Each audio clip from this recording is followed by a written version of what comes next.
السلام عليكم ورحمة الله وبركاته. كيفكن بنات؟ شو أخباركم؟ طمنوني عنكن.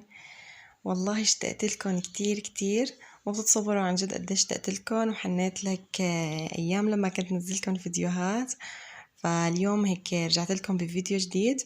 ببداية الفيديو بدي أقولكم إنه أولا كتير كتير اشتقت لكم، وثانيا بدي أشكركم كتير من كل قلبي على الدعم الحلو. بدي أشكر كل الصبايا اللي ساعدوني واللي كانوا عن جد كفو. الله هيك يخلي لي إياكم يا رب، وهيك يسلمكم يا رب ويجزيكم ألف خير إن شاء الله. عن جد عم تتعبوا معي مثل ما أنا عم أتعب معكم، أنتم عم تتعبوا معي بوقفتكم معي، وبحبكم كتير كتير عن جد. الله هيك لا يحرمني منكم يا رب. تعالوا نبلش أول فيديو بعد انقطاع. في عندي حكي لإلكم كتير كتير كتير كتير. ماني عارفان الصراحة من وين بلش، بس على قد مو مشتقت لكم الصراحة وعلى الغيبة يعني اللي قطعتها، فعندي كتير شغلات بدي أحكي لكم إياها صارت معي. بتعرفوا يعني أنتوا عائلتي التانية، وحقكم علي إني قطعت عنكم هالقطعة، بس والله يعني صدقا إنه بسبب يعني قلة التفاعل على الفيديوهات. بس خلص هلأ وعد إن شاء الله رح أرجع على الفيديوهات يعني، وأرجع على القناة وصير نزلكم إذا مو كل يوم يعني إن شاء الله، يوم يوم لا، بس أنا بدي منكم إنه تدعموني هيك يعني بلايكاتكم الحلوة، وهذا الشي بيكفيني. وهلأ تعالوا نبلش بفيديو اليوم. اليوم الجمعة، هذا الفيديو مصور يوم الجمعة. فأجينا لعند بيت أخوي أنا وأمي طبعا وولادي، نفطر عندهم يعني، عزمونا على الفطور عندهم.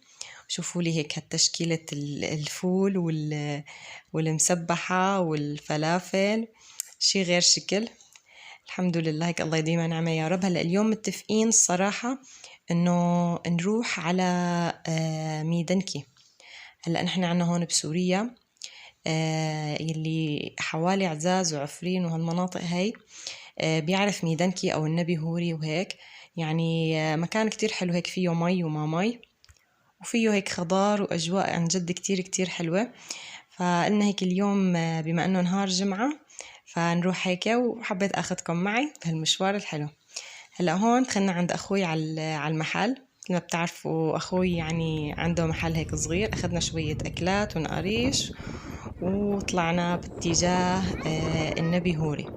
هلا رح فرجيكم المناطق، وهي الطريق بطريقنا يعني للنبي هوري. عن جد الأجواء كانت كتير كتير حلوة. صحيح شمس، بس كان الهوا هيك يعني فيه شوية برودة، يعني جو كتير كتير حلو. هلأ مثل ما قريتوا بالعنوان كنا كتير مبسوطين الحمد لله. بنهاية الفيديو صارت هيك شغلة نغصت علينا والله كل الطلعة، فكتير كتير يعني انزعجنا بالأخير وضبينا يعني مثل ما بيقولوا حالنا ورجعنا على البيت. فخليكم معي لنهاية الفيديو لحتى تعرفوا شو صار. خليني هيك شوقكم شوي حتى تضلوا معي لآخر الفيديو. هلأ لبين ما نوصل تعالوا لأحكي لكم بصراحة ليش كمان ما كنت عم نزل فيديوهات. مو بسبب قلة الدعم بس لأنه تعذبت كتير بالقناة. طبعا الحمد لله مفعلة ربح عليها، بس ولكن ما استلمت أي شي منها، لأنه مثل ما بتعرفوا عنا بسوريا محرومين الحمد لله من كل شي، وحتى من اليوتيوب. فتعذبت كتير لبين ما وصلني البين كود، وزبطت الادسنس على المزبوط، وعملت حساب مصرفي يعني برا سوريا وهيك. يعني تعذبت كتير لزبطت هالامور، والصراحه اخر شيء فقدت الامل اني اقدر اعمله يعني. بس الحمد لله يعني امبارح الحمد لله مشي الحال بعد عذاب طويل الحمد لله، ورجعت لكم هيك ان شاء الله بقوه، بس بدي دعمكم الحلو. وهلأ هون وصلنا صبايا وطالعين على الجسر. هاي المنطقة عنا بيقولوا لها النبي هوري، يعني انه نهر هيك جريان وجسر وعشب، ويعني منطقة حلوة. سبحان الله جينا عليها من زمان كان النهر يعني أكبر من هيك، كانت المي أكتر من هيك، ويعني تفاجأنا الصراحة إنه يعني منسوب المي هيك كتير قليل. هلأ ما بعرف الصراحة شو السبب، بس يلا الحمد لله المهم في شوية مي وهيك يعني نغير جو شوي. والصراحة الولاد كتير كتير كتير كانوا مشتهيين يعني على هيك طلعة. فالحمد لله هيك خالن جبر بخاطرهم وخاطرنا، الله هيك يخلينا إياه يا رب. يعني سبحان الله الأم عطول يعني بتفكر والله بولادها قبل ما تفكر بحالها بكل شي، يعني بكل شي. بحياتها الأم ما فكرت بحالها قبل ولادها، يعني عطول الولاد هن الأول وبعدين بتفكر بحالها يعني. وهلأ هاي الأجواء هيك حبيت أخذكم هيك وصور لكم شوي الأجواء. ما قدرت الصراحة أقرب كتير، كنت مشتهية إنه هيك يعني لعب بالمي شوي أو هيك.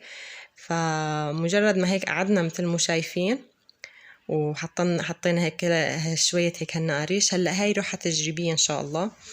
وعدنا يعني هيك أخوي إن شاء الله إنه يطلعنا هيك الأسبوع الجاي إن شاء الله إنه طلعة حلوة وناخد معنا مشاوي إن شاء الله وهيك. فكانت هيك يعني استكشاف للطريق هاي الطلعة. يعني الأجواء هاي والله شو من كان شو ما واحد أخذ معه نعمة كريم. يعني والله إذا صندويش زعتر مثل ما بيقولوا بتحسي القعدة عن جد كتير طيبة، بتحسي حتى طعم صندويش الزعتر كمان كأنه لحمة. فالحمد لله هيك الله يديمها نعمة يا رب. وهلأ تعالوا لأحكي لكم شو صار معنا.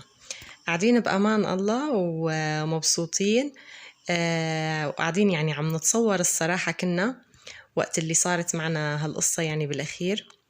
قاعدين عم نتصور يعني كل مين ملتهي بحاله عم نتصور. فبنت أخوي الصغيرة عمرها تقريبا شي يعني 3 سنين، رايحة مع أختها، يعني أختها واعية الحمد لله عم تتمشى يعني هي وأختها. فليك يعني مبينة هاي البنوتة أم الفستان الأبيض مسكتها يعني أختها وعم تمشيها هيك. فجأة قربوا شوي يعني من النهر. جنب النهر يعني الأرض كتير كتير كتير رطبة، وهنا فكروها إنه يعني إنه ماكنة تحتهم. فزحطت إجرها الصغيرة ونزلت بقلب المي. أختها ما قدرت تشدها أبدا وانفلتت، يعني فلتت لإيدها، يعني ما قدرت أبدا إنه تسحبها يعني. والله وكيلكم بلش الأصوات، أولاد أخوي وولادي وولاد أخوي التاني كلياتهم صاروا يصيحوا إنه فرح فرح غرق. فالحمد لله الشيء الحلو إنه المي ما كانت غميقة وما كانت مأسرعة يعني الحمد لله، وطلعت الحمد لله بخير وسلامة وعدت على خير الحمد لله. وبعد ما صار معنا هالشي أخذناها على المشفى الحمد لله أمورها تمام، ورجعنا دغري على البيت. يعني سبحان الله أنه يعني كلها دروس يعني بالحياة. فالحمد لله عدت على خير يعني، وقدر الله وما شاء فعل الحمد لله رب العالمين. الله يحميها هيك يا رب ويحمي جميع الأطفال يا رب. فكانت عن جد توعية لأن هذا الشيء اللي صار إنه واحد بعمره ما يتغيب بعينه يعني عن ابنه، خاصة إذا كان صغير. لهون صبايا بيكون خلص اليوم، وكمان خلص معه فيديو اليوم. طروني بفيديو جديد، بحبكم كتير، لا تنسوا لي اللايك لهذا الفيديو. بشوفكم بفيديو جديد إن شاء الله، وتصبحوا على خير.